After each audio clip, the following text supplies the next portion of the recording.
Good morning. সকাল হয়ে গেছে, ছোট ছেলে চলে গেছে বাজারে। আমি যেখানে আসি সেখানে চলে আসছি।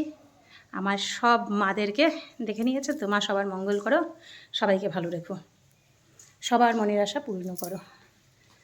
রান্না বসিয়ে দিয়েছি, হচ্ছে রান্না। একটার মধ্যে ভাত বসে গেছে আর একটাতে মিক্স ভেজ টাইপের করছি।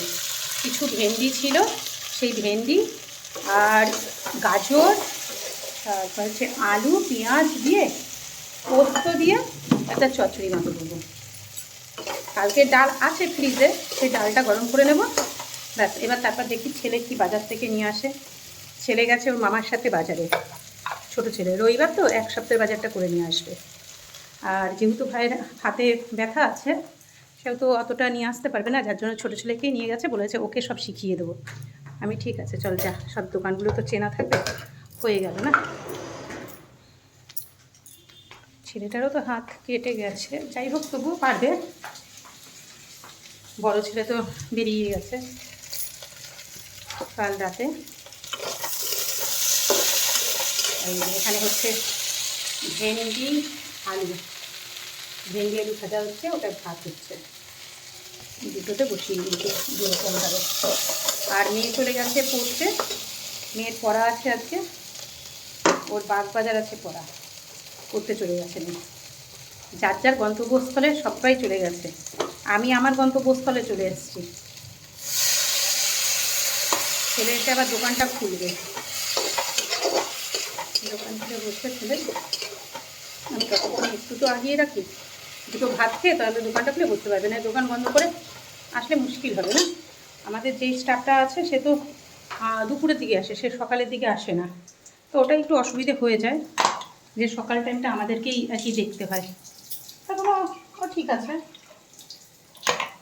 সব কিছু একটু অ্যাডজাস্ট করতে হয়, নাহলে তো মুশকিল না, সব কিছু অ্যাডজাস্ট না করলে হয়ে যাবে ভেন্ডিটা। তাহলে দুটো রান্না হয়ে গেল, এদিকে ভেন্ডি হলো, ওদিকে হচ্ছে ডাল আর ভাত। এবার দেখি বাজার থেকে কিনে আসে। এবার সোনুর আবার মাংসও নেই, সোনুর মাংসটাও আনতে যেতে হবে, জানি না ছোটো ছেলে আবার যাবে কি না। তখন বলতে ভুলে গেছি, এত মনে থাকে না, নানা রকম কাজের জন্য সব ভুলে যাই, কী করবো ভুলে গেলে।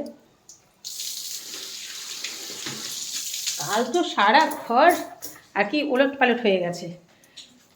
ছেলে বলছে মা আমাকে গেঞ্জি দাও, ও সমস্ত গেঞ্জি কাচতে দিয়ে দিয়েছে, ও যেগুলোতে নিয়ে গেছিলো বাইরে, তাই বলছে এখন আমাকে জামা প্যান্টগুলো দাও, গুছিয়ে দাও। আমি ঠিক আছে। এবার ওর একটা গেঞ্জি পাচ্ছে না, এবার বলছে গেঞ্জিটা দেখো। আমি তুই নিয়ে আসিস নি, বলে না তুমি দেখো, আমি নিয়ে এসছি, আমি রাখিনি, তুমি নিয়ে এসছি, তুই দেখো। আমি ঠিক আছে। এই কদিন বৃষ্টি হয়েছে বলে আমাদের বাড়িতে না সেরকম জায়গা নেই মেলার, তাই আমি কী করেছি, ভাতটা ঝুড়ির মধ্যে উড় দিয়ে দিলাম, কারণ আমি তো ডেচকিতে ভাত করি অল্প করে, তা গালা যায় না ভাতটা। এবার কি করেছে, যাই হোক বলছিলাম যেটা, বলছে তুমি দেখো আমি নিয়ে এসছি, তুমি কেচেছো। আমি কেচেছি, আমি আমার মনেই নেই, তুই নিয়ে আসিস নি, তুই ওখানে রেখেছিস। আমি তাহলে ঠিক আছে দেখি মা বাড়িতে ফোন করে, যে মায়ের বাড়িতে তো সব কিছু মেলেছি, যে ওখানে রেখে এসছি নাকি। মায়ের বাড়িতেও বললাম, যথারীতি মা, ভাইয়ের বউ, ভাইয়ের মেয়ে সব মিলে, আমার মেয়ে সব মিলে খোঁজাখুঁজি করছে যে গেঞ্জি কোথায় গেল। ও তো নিয়ে যাবে, আর হ্যাঁ এমন টাইমে রাতে তো আর কি কিনবে যে সেটারও সময় নেই। ওর কালকে অফিসে ছিল, এবার কি করে কিনবে সেটা বলছে। আমি ঠিক আছে দাঁড়া। এবার ও কি করেছে, ও খুঁজছে এই ঘর ওই ঘর, বলছে যাবে কোথায়, যাবে কোথায়, গেঞ্জিটা যাবে কোথায়। আমি দেখ আমি কাচিনি, তুই রেখে এসছিস। বলে আমি রেখে আসিনি, আমি নিয়ে এসছি, তুমি দেখো আমি নিয়ে এসছি বললো। আমি তো পেলাম না। ওই পাশে আমাদের আরেকটা ঘর আছে, এক মিনিট, ঘরের জানলাটাও খুলে নিই। ঘর বলতে এখন মনে পড়ে গেছে যে ঘরের জানলাই খোলা হয়নি, অন্ধকার হয়ে রয়েছে ঘরটা। এবার ও ওই ঘরে কি একটা নিতে গেছে, দেখছে গেঞ্জিটা জানলার মধ্যে, যেখানে পর্দা আছে সেখান দিয়ে মেলা আছে। বলে দেখো সারা দিন হুড়ু হুড়ু করে খুঁজলে গেঞ্জি পেলে না, আর এখন তো গেঞ্জি এখানে রয়েছে। আমি ওকে বলেছি দেখ এটা তোদের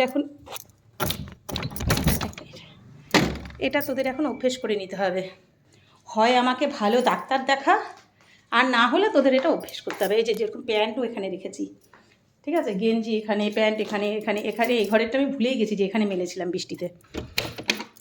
আমি সব ভুলে যাই, আমি কি করব? এটা তো আমার দোষ না। কেউ কি ইচ্ছে করে ভোলে? কেউ ইচ্ছে করে ভোলে না। আমি ভুলে গেছি, ব্যাস, এটা আমার দোষ না, আমি যাই না। বলে হ্যাঁ সেটাই ভাবছি, তোমাকে এখন ডাক্তার দেখাতে হবে। আমি দেখবি সব ভুলে যাবো, কোনদিন তোদেরকেও ভুলে যাব। ছেলে বলছে না এটা তো হবে না, এটা কী করে ভুলে যাবে, দায়িত্ব আছে না অনেক। আমি সেটাই। এখন আর মোটামুটি এখানে কোনো কাজ নেই, কী করবো, এখন বাজারের জন্য অপেক্ষা করতে হবে পুরো। বাজারটা কখন আসবে? সেই দিন যা হয়েছে, সেই দিন একটু চিকেন করেছিলাম। এবার ওরা তো বেশি, আমার ছেলে মেয়ে বেশি খুব একটা চিকেন খায় না আর কি, 1 পিস কি 2 পিস, ঠিক আছে, তার বেশি না। ওই আলু দেবো 1 পিস 2 পিস, ওই চিকেন হয়েছে বলে ওই এক গাদা খাবে সেটা না। তা আমাদের খুব এরকমভাবেই খাওয়া দাওয়া হয়। এবার রাতেরটাও রেখেছি যথারীতি, যে রাতেও হয়ে যাবে, আমাকে 2টো ভাত বসালে হয়ে যাবে। আমি নিচে গেছি দোকানে, ওই মেডিসিনের ওখানে, আমার ছেলে ওখান থেকে বলছে ওমা মা আমি কী হয়েছে, বলে দেখো কি হয়েছে, একটা বিড়াল এসে পুরো ঢাকনা খুলে যত চিকেন ছিল সব খেয়ে নিয়েছে। বলো, দরজা খুলে 1 মিনিট রাখা যায় না, 1 মিনিট না। আজকে তো ঘর একদম পুরো উবর খাবার হয়ে রয়েছে। এই যে ও গেছে যে তার জন্য। ও ভালো কথা দেখাচ্ছি একটা জিনিস, ভালো কথা বলতে কি আমার ভালো কথা, আপনাদের ভালো কথা না, আমার ভালো কথা। সেই দিন বলছি ছেলে কাঁচরাপাড়া নিয়ে গেছিলো এই মাসের সমস্ত জিনিস কিনে দিতে। আমি ঠিক আছে চল, এবার এই জুতোটা পছন্দ হয়ে গেছে আমার। আমি বলেছি এটা কিনে দিই, বলে হ্যাঁ ঠিক আছে। বেশি দাম না, ওই 190 টাকা নিয়েছে, কিন্তু ভালো হয়েছে। জুতোটা ছিলও না আমার, এমনি আমি জুতো কিনি না, দেখি কিনে দিয়েছে, ভালোই হয়েছে, ভালোই লাগছে জুতোটা, পছন্দ হয়ে গেছে, নিয়ে নিয়েছি, কিনে দিয়েছে। 1 টাকার জিনিস হোক আর 100 টাকার হোক আর 1000 টাকার হোক, কেউ কিছু দিলে খুব ভালো লাগে।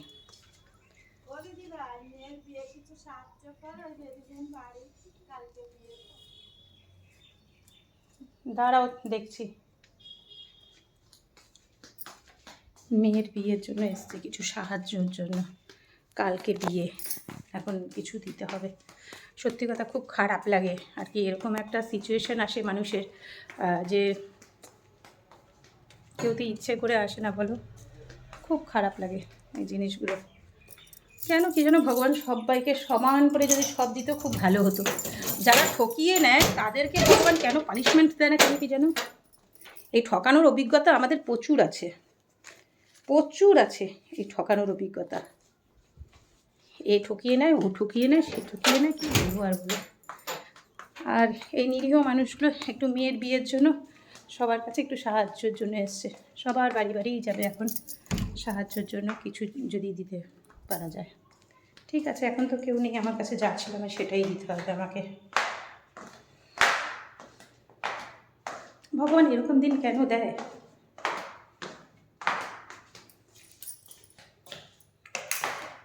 সবাইকে ঠাকুর ভালো রাখুক।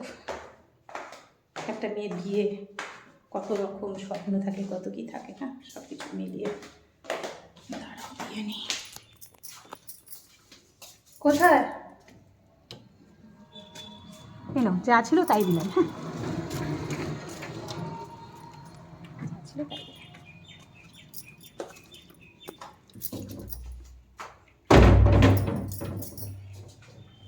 খুব খারাপ লাগে, খুব খারাপ।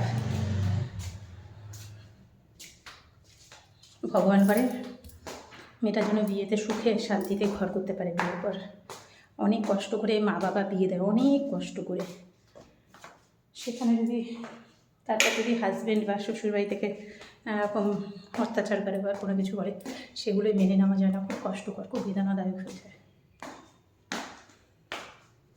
শান্তিতে রেখো ভগবান, শান্তিতে রেখো, সবাইকে ভালো রেখো।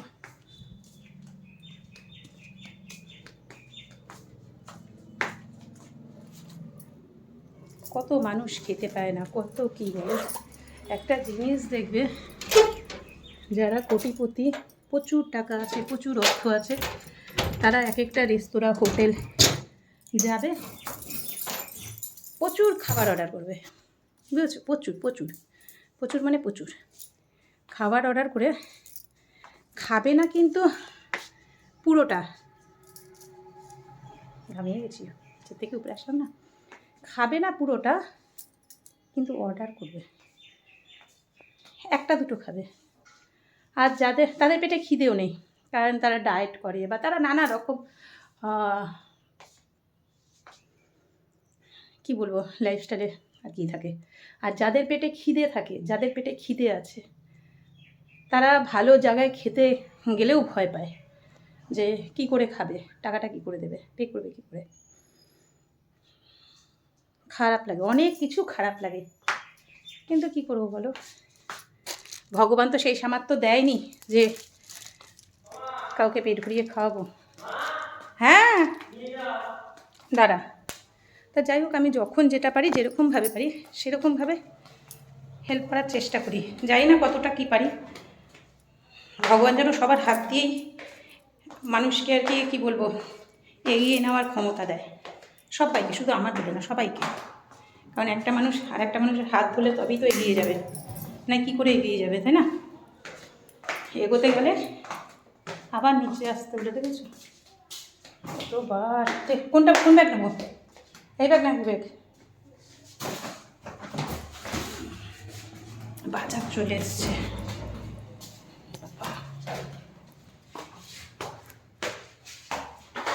সিঁড়ি দিয়ে যা ওঠানামা হয়, আমার মনে হয় ব্যায়াম হয়ে যায়।